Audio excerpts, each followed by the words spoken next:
Semana Económica presenta Diálogos de Carrera y del Futuro, con Patricia Canepa.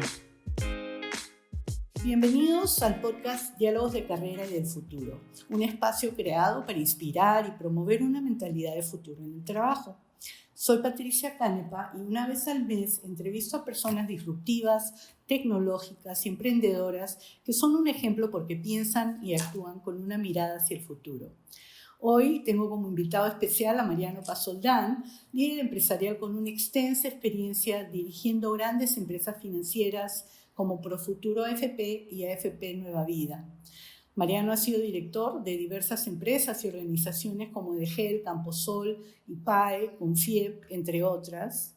Ha sido presidente de CEPLAN, CARE Perú, Perú 2021 y ANDA.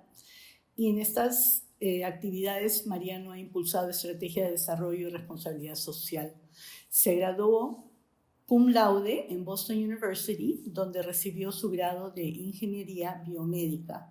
Obtuvo una maestría en Ingeniería Industrial con grado summa cum laude del Northeastern University.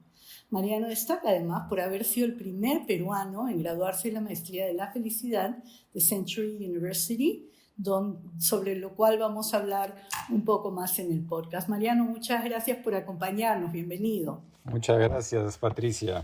Un placer y un honor estar acá contigo. Igualmente. Mariano, tienes una larga y destacada trayectoria profesional. ¿En qué hitos, dirías tú, han marcado tu carrera? Probablemente el primer hito fue irme recién cumplidos los 15 años a estudiar a Estados Unidos, ¿no? Eran épocas donde había gobierno militar y de alguna manera me dieron la posibilidad de ver si quería estudiar afuera y yo les dije que sí. Entonces me fui a un internado y al final, bueno, terminé quedándome 12 años viviendo en Boston o en los alrededores de Boston. Ahí es donde hice mi carrera en ingeniería biomédica. Siempre mi pasión fue un poco entender al ser humano y en este caso era entenderlo desde el punto de vista físico y entenderlo, la máquina tan perfecta que tenemos, digamos, como cuerpo. Pero mi otra pasión siempre fue el Perú y por eso al final dije, carrera de ingeniería biomédica me tendría que quedar en Estados Unidos, hacer mi maestría, mi doctorado. Y ahí es donde estudié ingeniería, hice 2 años de una maestría en ingeniería industrial, ¿no? Ahí empecé a trabajar en una empresa que era el profesor con que hice mi tesis de la maestría. Él tenía una empresa que hacía soluciones de transporte. Hice una programación, lo que hoy día es Waze, digamos, en ese momento lo programé en Basic, pero obviamente la cantidad de memoria que había era muy pequeña. Y si quieres, otro hito fue que el dueño de la empresa decidió mudarse a Atlanta y me dejó a mí como gerente regional en la oficina de Boston, con clientes en Halifax, California, en Riverside, California, perdón, en Halifax, en Canadá, en Orlando, etc. Entonces, el ser gerente a la edad de 23 años creo que también fue otro hito importante. Y de ahí, bueno, un hito fue que salió mi mujer embarazada y en ese caso dije yo quiero que mis hijos sean peruanos. Era primer gobierno de Alan García. Los peruanos en esa época, igual que ahora, se iban todos fuera del Perú y querían tener sus hijos afuera. Yo decidí que querían que tuvieran raíces y pensé que Perú era un mejor sitio para criarlos, así es que ahí decidí regresar al Perú. Y de nuevo, empezar desde cero. Hasta el final dejé mi trabajo, que siempre me dijeron que lo tenía de por vida. Mi esposa también tuvo que dejar el suyo. Y empezamos acá desde cero, ¿no? Al comienzo, los primeros meses a criar a mi hija, que fue una experiencia maravillosa, estar 13 meses con ella, nada, haciéndola dormir, sacándole el chanchito, etc. Creo que nos unió muchísimo hasta el día de hoy. Y después, bueno, me dio la oportunidad de empezar a trabajar, felizmente siempre en empresas importantes. Y otro hito yo creo que importante es que, a ver, cuando tenía 29 años me ofrecieron mi primera gerencia general. Yo acababa de hice una maestría de finanzas de 1 año también, porque querían que fuera gerente de finanzas. Y en ese momento era gerente de sistemas. Y creo que el empezar hacer la gerencia general también fue un hito importante, ¿no? Después ya pasé a ser gerente general de las AFPs. Como sabes, he sido gerente general de 2 AFPs, ahí ya tenía 33 años. Y creo que montar una empresa desde cero, en una industria desde cero, también obviamente fue un hito profesional importante, ¿no? Al comienzo no teníamos ni sistemas, no teníamos ni sillas ni mesas. Se pagaba 1.500 personas en efectivo haciendo cola, nos sentábamos en el suelo para reunirnos, etcétera, etcétera. Entonces yo creo que montar una empresa desde cero fue otro hito. Después hicimos una fusión con otra empresa. Yo creo que ese es otro hito empresarial importante. Y después, bueno, seguir haciendo, bueno, me cambié a otra AFP y hacer una trayectoria dentro de la AFP donde realmente tuvimos hitos importantes, convirtiéndola en la primera empresa peruana en ganar el premio internacional de la calidad, que básicamente te lo entrega el rey de España y los presidentes, o siendo la mejor empresa de servicio en el Perú, o ganando la mejor empresa para trabajar en el Perú, o ganando los premios de gobierno corporativo, etcétera. Yo creo que el manejar una organización grande, importante y con un fin que en ese momento consideraba y lo sigo considerando muy importante para las personas, fue un hito importante, ¿no? Y poder realmente preocuparme del crecimiento no solo profesional, también, sino personal, digamos, de cada uno de los colaboradores, y tener una visión integral que al día de hoy está muy de moda, donde no solamente te preocupas del accionista, sino todos tus grupos de interés. Y eso lo hicimos desde el primer momento, ¿no? Preocupándonos por los clientes, preocupándonos por los proveedores, preocupándonos por los colaboradores y obviamente por las comunidades que eran parte, obviamente, del Perú y nuestra razón de ser, ¿no? Bien interesante tu trayectoria, hay un elemento ahí aventurero, pero qué bonito lo que dices del amor por el Perú, que hace que tú, pudiendo haber hecho que tus hijos o tu hija en ese momento naciera en Estados Unidos, nazca acá en Perú. Creo que eso habla mucho de ustedes como familia, ¿no? Hablemos de la flexibilidad y la adaptabilidad, que son rasgos importantes para el éxito en el trabajo y también el futuro. En un momento de tu carrera diste un viraje del mundo corporativo a ONGs y luego al sector público. Cuéntanos un poquito más de esta experiencia. Ahora yo he sido presidente de la Asociación Nacional de Anunciantes, ANDA, durante 3 periodos. Estuve en Confiep durante 2 años, estuve en IPAE 3 años, fui presidente de lo que ahora se conoce como Perú Sostenible, que se llamaba Perú 2021 en ese entonces. Fui director de Fórum Empresa, que era la organización encargada de todo lo que es responsabilidad social corporativa de todas las Américas. Fui presidente de ICARE Perú, el primer presidente de ICARE Perú, que se encarga de todo lo que es lucha contra la pobreza y trabaja en el tema de agua, educación, infraestructura, etcétera, nutrición. Entonces yo creo que esa me dio la oportunidad también de conocer mucho más al Perú, recorrerlo por todos lados. Trabajamos 7 años con UNICEF también. Y después terminé en el Estado, ¿no? Siendo presidente del Centro Nacional de Planeamiento Estratégico del Perú, que me ayudó a tener una mirada desde el otro lado, ¿no? Ya tenía la mirada empresarial, tenía la mirada de ONGs y ahora me podía tener una mirada, digamos, desde la parte del Estado, y que también me ayudó a conocer el Perú completo. Me he recorrido el Perú, todas sus regiones, costa, selva y sierra. Una vez, por ejemplo, tomé desayuno en Tingomaría, almorcé en Huánuco y comí en Ica el mismo día, ¿no? En verdad. Y bueno, he estado, no sé, pues con los Ashanincas, todo un día, 400 Ashanincas, he estado en el Braem 3 veces, etcétera, etcétera. Entonces yo creo que esa visión integral del Perú me ha ayudado también a estar muy agradecido y muy optimista de todas las lindas oportunidades que todavía existen, ¿no? Entonces es como reinventarse, y me he tenido que reinventar varias veces.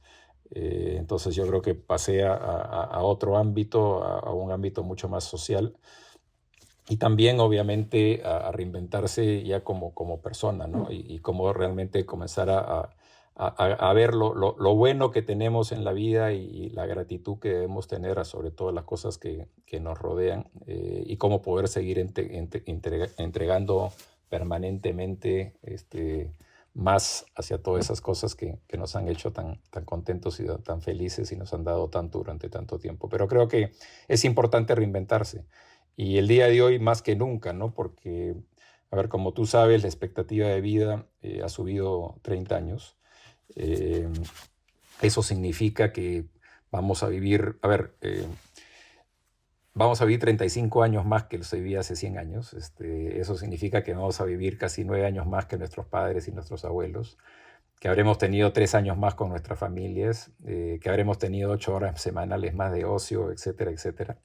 Entonces, yo creo que los jóvenes, el mensaje es, el día de hoy el mundo es tan cambiante que probablemente no es qué carrera voy a estudiar, sino cómo vas a seguir aprendiendo permanentemente y adaptándote al mundo cambiante para justamente cada vez poder enfrentarlo de una manera diferente y tener que reinventarte en la vida. Yo el día de hoy justamente me estoy volviendo a reinventar, yéndome al mundo de la felicidad, haciendo una maestría y teniéndole que poner 2.000 horas y 30 horas semanales de estudio y tareas, digamos, después de casi 40 años de mi última maestría.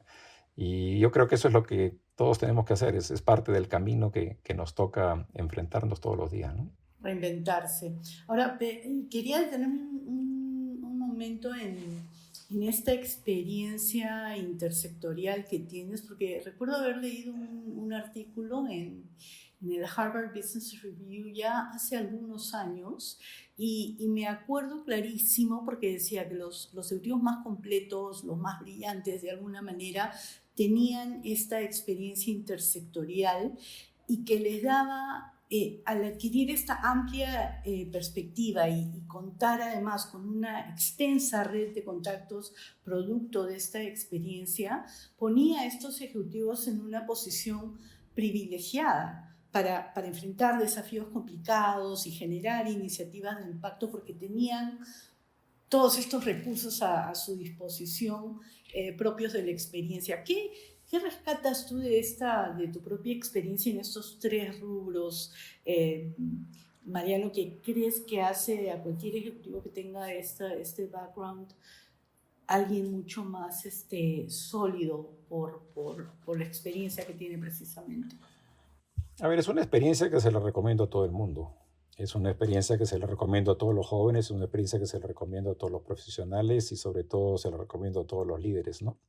Creo que el Perú necesita tener mucho más involucramiento, no solamente en la parte empresarial y cómo generar riqueza y generar empleo y generar más impuestos y seguir creciendo, sino involucrarse en el desarrollo de las personas, ¿no? Y para eso tienes que buscar a nivel de gremios o grupos, hay un montón en el Perú, y claro, vas a poder poner tu granito de arena y sobre todo vas a poder conocer la realidad del Perú. Perú no es un solo país. Perú, tú te vas a Arequipa o te vas a Loreto o te vas a Ucayali o te vas a Cajamarca y son realmente realidades muy diferentes y tienes que aprender a vivir con esas realidades. Y en el caso del Estado, a ver, así como hay los estudios que te obligan un año cuando te gradúas de doctor o de odontólogo y tienes que estar un año trabajando en una parte remota del Perú, yo creo que eso debería ser para todos los jóvenes. O todos los jóvenes terminando la universidad y sobre todo si es estatal, deberían irse un año a trabajar en el Estado en alguna parte remota, porque creo que esa es la forma de conocer al Perú, el conocer al Perú profundo y quererlo aún más. Y saber sus limitaciones, porque es muy difícil trabajar en el Estado. La empresa privada tú tienes manejo en el Estado y puedes hacer lo que quieres que la ley no te evite. En el Estado solo puedes hacer lo que la ley te permite y no puedes hacer nada más. Entonces, y es una mirada mucho más holística, ¿no? Al final, a ver, tú tienes un elefante en el cuarto y bueno, puede ser que solo le veas la trompa y la toques la trompa, pero tienes que tocarle las patas, tienes que tocarle la cola. Y lo que no hacemos es eso. Simplemente podemos criticar o juzgar a las personas que están en el otro lado. Pero creo que lo bonito de ponerse en todos los diferentes aspectos es entender que la empresa privada funciona de una manera, que las ONGs y los gremios funcionan de otra, y que el Estado funciona de otra. Y que en todos lados hay gente buena y en todos lados hay gente que realmente quiere hacer algo bueno por el país y quiere ayudar a sacar, digamos, a la sociedad adelante. Y por otro lado, habiendo trabajado en ANDA, presidente 3 veces, conocí obviamente a todos los medios y conocí a todos los periodistas y conocí a los dueños de los medios y también he sido director de radio y televisión, digamos. y creo que hay que entender, digamos, también cuál es la perspectiva de los medios y, bueno, lo que tienen que hacer para realmente vivir y sacar adelante, digamos, en este mundo cambiante. Entonces, experiencia muy enriquecedora y experiencia que yo diría que todo el mundo lo debería hacer, porque creo que les ayuda justamente a tener esta mirada integral y a poder, como tú dices, yo me siento un conector, porque para mí es muy fácil, con la gran cantidad de red de contactos que tengo, contactar a alguien de diferentes sectores del sector privado, sectores de las diferentes ONGs, sectores de los diferentes partidos políticos, sectores de los líderes sociales, etcétera. Conozco gente de diferentes sectores y por lo tanto cuando se presenta alguna disyuntiva, se presenta algún problema, es el tema cómo juntas y cómo conectas a estas diferentes personas para generar algo que sea más disruptivo o más creativo o simplemente que requiera la experiencia de estas otras diferentes áreas, ¿no? Y eso sí te lo da, a ver, también una gerencia general. Miras mucho más el bosque y no solamente el árbol. Y entiendes a ver la complejidad de lo que es manejar gestión de talento, pero también la complejidad de lo que es manejar las finanzas o manejar fuerzas comerciales o el marketing o la eficiencia operativa, etcétera, etcétera. Entonces, es bonito y creo que muy necesario en estos mundos tan cambiantes y tan rápido, digamos, que necesitas justamente creatividad e innovación permanente, ¿no? Sí, solo quería destacar que el artículo hablaba específicamente de estos tres sectores, ¿no? El sector privado, el sector público y las ONGs.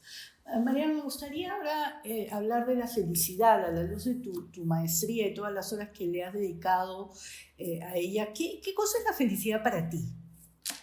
La mía es, a ver, basado en lo que he aprendido en mis 19 meses de maestría, es la experiencia de bienestar integral. Y que está en permanente evolución, ¿no?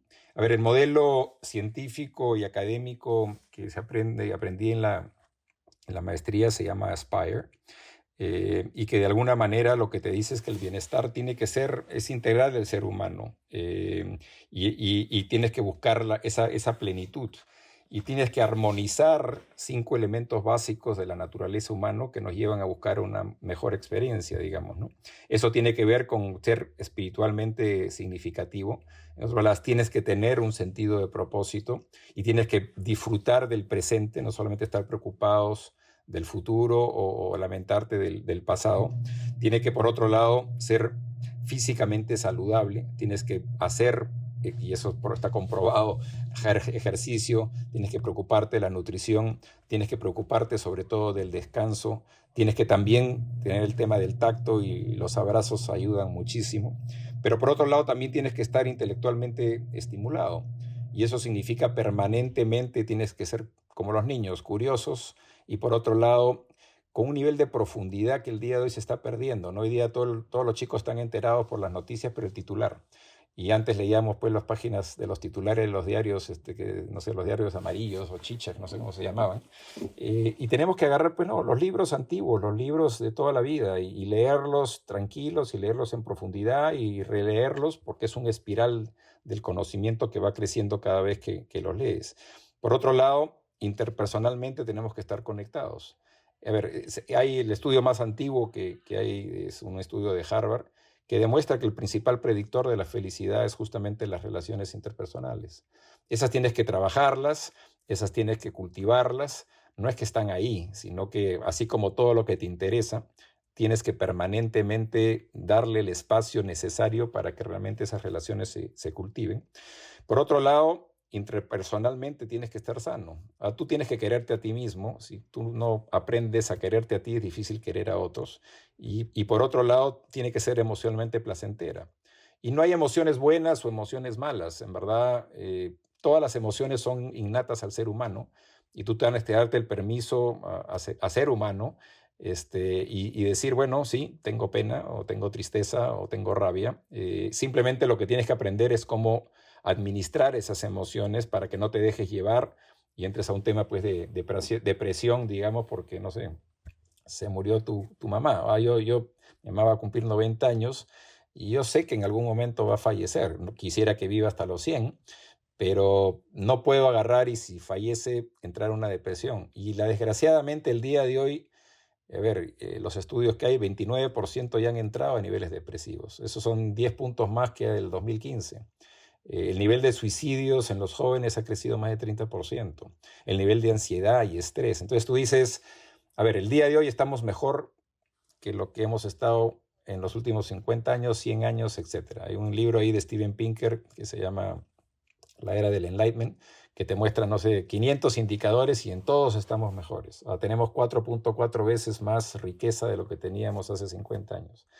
Entonces, hay muchos menores niveles de pobreza, hay muchos menores niveles de nutrición, hay muchos mejores niveles de educación. A ver, que falta mucho, pero digamos, antes el estándar era ser pobres en el mundo. Ahora hay pobres todavía y hay mucho que trabajar, pero se ha mejorado. Y sin embargo, tú dices, ¿por qué, si es que estamos en todos los indicadores mejor y es el mejor momento para vivir en la historia de la humanidad, por qué hay estos niveles de depresión, de ansiedad? ¿Por qué las guerras han subido de la forma que han subido? Los conflictos bélicos han subido y hay, por eso, muchos más que los que había unos años atrás.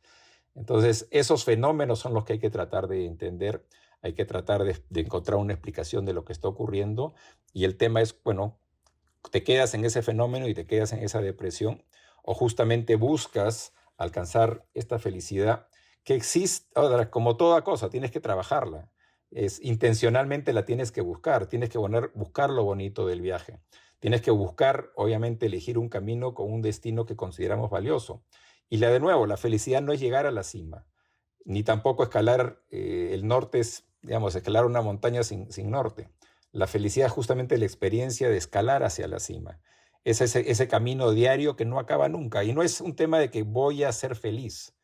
El tema es que seas más feliz de lo que eras hace un año, hace 5 años, hace 10 años, y que uses muchas de las técnicas y muchas de las herramientas que el día de hoy científicamente están comprobadas, que obviamente te ayudan a generar un estado de ánimo mejor en la medida que lo hagas integral y en la medida que entiendas que todos estamos interconectados y por lo tanto lo que yo puedo hacer y la sonrisa que yo te puedo sacar a ti va a tener un efecto que no sé qué sucederá, digamos, más adelante con otra persona. Y tenemos que entender que eso es importante justamente para el bienestar. No solamente micro felicidad, que es el tuyo, sino también macro a nivel empresarial y también obviamente a nivel del país en su conjunto y el mundo en su conjunto, ¿no? ¿Es posible manejar la felicidad en tiempos de crisis o son mutuamente excluyentes? No, no son excluyentes, más bien en épocas de crisis justamente es el mejor momento para practicar muchas de todas estas técnicas que científicamente están comprobadas, ¿no? Lo que pasa es que ahora se habla de la ciencia de la felicidad, porque antes la felicidad es un tema que se ha buscado toda la vida. Si tú miras hace 2000 años, digamos, 2500 años, Aristóteles decía la felicidad es el significado y propósito de la vida, el objetivo y fin de la existencia humana. Y si tú de alguna manera entras a Adam Smith, que de alguna manera es el padre de la ¿cómo se llama?, de la economía moderna y escribió el tema, el ensayo sobre las naciones, también hizo un ensayo que justamente hablaba de que la proporción y medida en hacen feliz a su población es algo que es importante mirarlo permanentemente, ¿no? Y el Dalai Lama el día de hoy, que todavía él te dice, oye, no importa si crees en una religión o no, el esquema es que el propósito de nuestra vida es la felicidad y el movimiento mismo de nuestra vida es hacia esa felicidad. Entonces, es un tema recurrente. Nosotros en la maestría hemos estudiado filosofía, biología, administración, economía, psicología, arte, música, literatura, etcétera, porque al final todas las ciencias, los estudios hablan de este tema en algún motivo o el otro. Entonces, hay que entender que sí, es algo que todos buscamos, todos queremos ser más felices y sin embargo estamos yendo un poquito en la dirección contraria muchas veces, ¿no? Y entonces eso es lo que hay que de alguna forma combatir y ese es el movimiento y la revolución de felicidad, que es un poco lo que el día de hoy yo quisiera traer al Perú y ayudar a multiplicarlo, porque creo que nos haría mucho bien, dada la situación que estamos viviendo en estos momentos, ¿no? Y Mariano, tú dirías, ¿existe una relación entre la felicidad y la productividad o la rentabilidad en las empresas, en las organizaciones? A ver, hay más de 50 estudios que ya lo demuestran, pero justo en noviembre estuve en México con Martin Seligman. Martin Seligman es el padre de la psicología positiva, ya tiene 82 años. Y él dijo, mira, a ver, yo podría tener mis dudas de los estudios anteriores, pero hay un estudio que se hizo en mayo del 2023, que lo hizo la Universidad de Oxford con la Universidad de Harvard. Jean-Emmanuel Deneuve fue uno de los que participó en el estudio. En este estudio se estudiaron 15 millones de personas, se les entrevistaron. Wow. ¿Okay? 1.600 empresas que cotizaban en la bolsa. Y demostraron que la correlación directa entre la productividad y la felicidad, demostraron la correlación directa entre la rentabilidad y la felicidad. Buscaron no solo hasta la correlación directa en el rendimiento de las acciones y hasta pudieron predecir en 6 a 12 meses cuál iba a ser el valor de las acciones haciendo la encuesta de felicidad en sus trabajadores.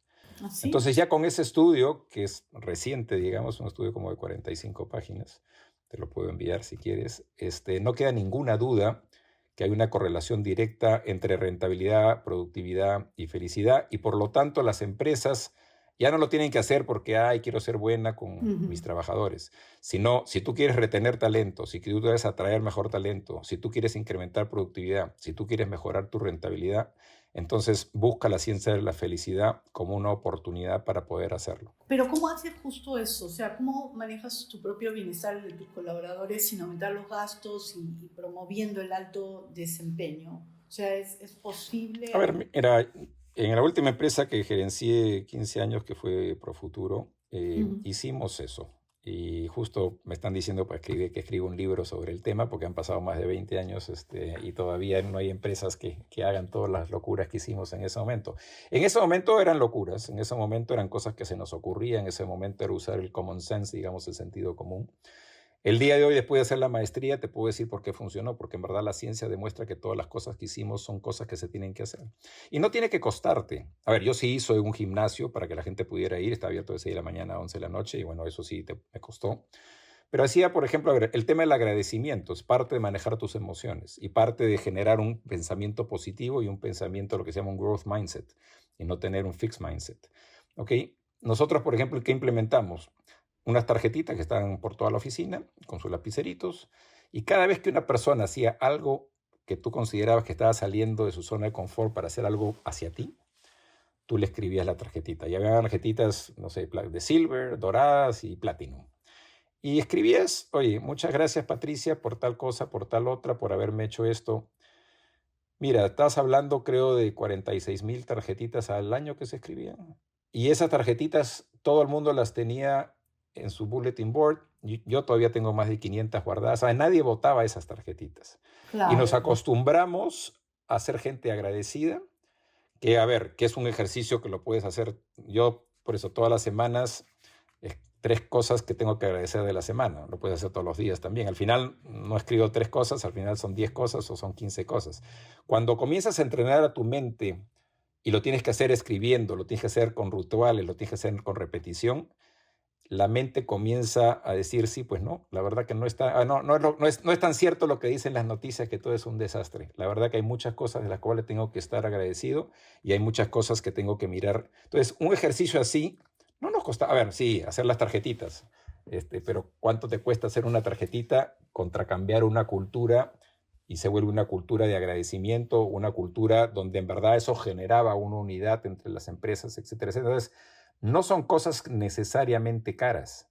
El meditar, por ejemplo, bueno, todo el mundo dice hay que meditar. Bueno, meditar se ha demostrado que te mejora el sistema inmunológico, etcétera, etcétera. Meditar, a mi nieto que tiene 4 años en España ya le hacen meditar. Hay estudios que demuestran que justamente la meditación hasta ayuda con a los chicos que han tenido, por eso, anemia o malnutrición, a ver, para volver a generar las sinapsis necesarias. El cerebro en el año 88, 89 se demostró que es plástico y las neuronas siguen generándose y las sinapsis se siguen generando.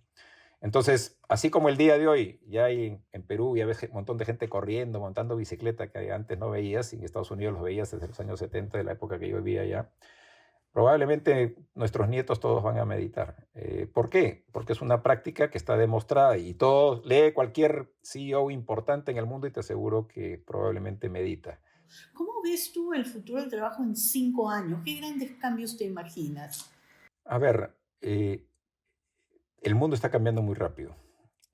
Probablemente muchos de los trabajos que existen hoy van a desaparecer en 5 años, en 10 años, en 15 años. Probablemente la inteligencia artificial, la robótica, etcétera, y todo lo que es la cuarta revolución industrial va a poner a comenzar a cambiar los trabajos operativos, que lo puede hacer una máquina y lo puede hacer aún mejor. Lo que las máquinas todavía no pueden hacer es ser creativos, lo que las máquinas no pueden ser es ser analíticos. Entonces, yo creo que muchos de los trabajos tienen que ver, futuros van a tener que ver cómo usas las cualidades humanas que todavía tenemos y que una máquina y el robot no lo puede hacer. Y eso va a requerir una forma de educación diferente, ¿no? Entonces ya no es la educación que nos enseñaban cuando estábamos en el colegio, de la repetición, o aprenderte las cifras, o aprenderte los números, o aprenderte los países, o las capitales de los departamentos, porque eso lo agarras tu celular y te lo dice en 30 segundos, y le preguntas a ChatGPT y te hacen todo un análisis, sino cosas que justamente requieren ese nivel de pensamiento, ese pensamiento sistémico que no necesariamente lo tiene todavía la inteligencia artificial. Y el otro tema es el manejo de las relaciones, ¿no? Nosotros podemos leer a las personas simplemente mirándolas, tocándolas, sintiéndolas.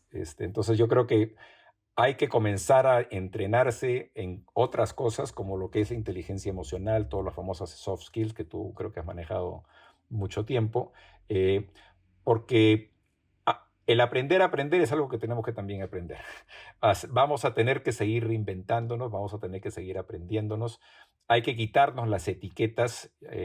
Por eso, yo sí, CEO, bueno, ya no soy CEO. Ahora soy, no sé, voy a enseñar un curso de felicidad ahora en junio, entonces me voy a volver profesor. Entonces, quitémonos las etiquetas y veamos realmente cuáles son nuestras fortalezas, cuáles son las cosas que nos apasionan, y cuáles son las cosas que obviamente el mundo necesita y por lo tanto están dispuestos a pagarnos. Yo creo que en esas son las cosas que siempre hay que buscar. Y eso se puede seguir. A ver, no, por eso digo, yo he pasado por diferentes carreras, he pasado por diferentes áreas de expertise. No soy un especialista en nada, pero creo que sí he aprendido a administrar, a gerenciar, a liderar, y eso lo puedo hacer en cualquier organización. Entonces yo creo que esas son las habilidades que uno tiene que tener de cómo servir a las personas, cómo liderar a las personas y cómo ayudarlas justamente a que sean mejores personas, mejores profesionales y por lo tanto una mejor sociedad en su conjunto, ¿no? Sí, qué bueno, habilidades transversales. Ahora, ya para cerrar, Mariano, tengo 3 preguntas y ameritan una respuesta rápida a cada una de ellas. ¿Cuál ha sido el mejor consejo que has recibido a lo largo de tu carrera?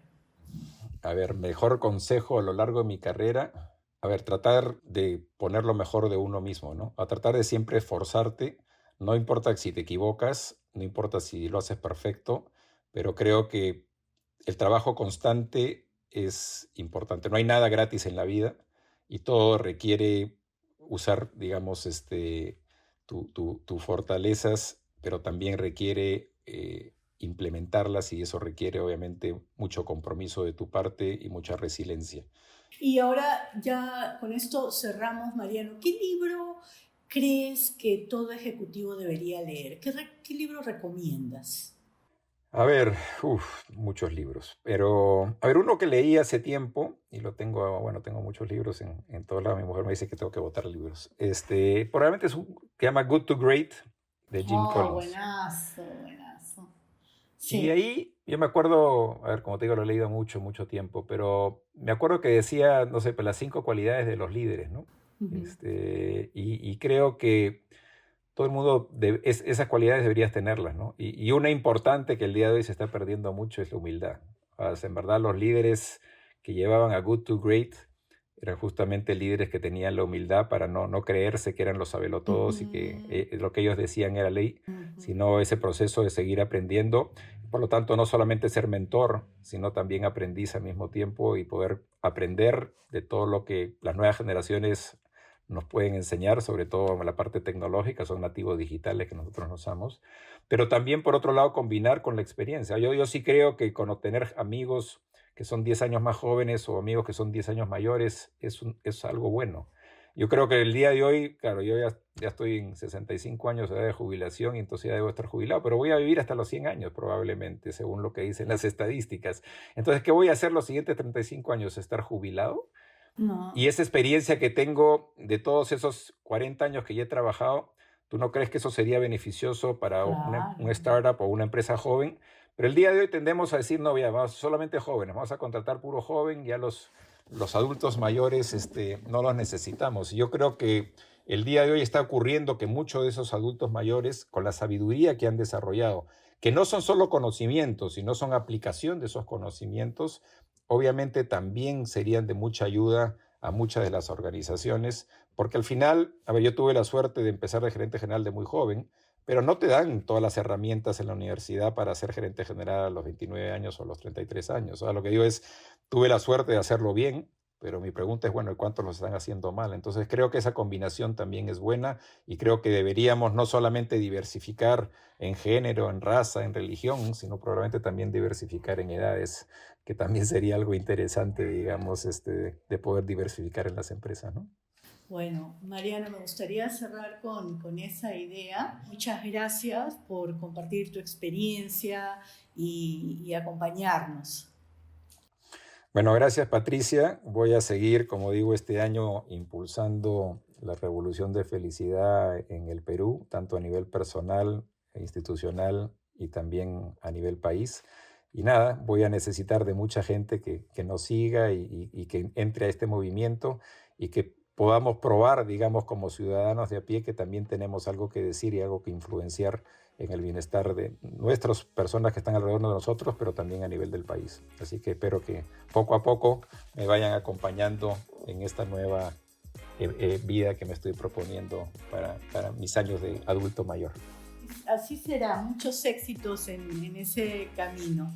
Ahora, con eso me despido. Hasta el próximo episodio. Muchas gracias por su sintonía. Si les gustó el podcast Diálogos de Carrera y del Futuro, no duden en compartirlo y calificarlo. Hasta la próxima.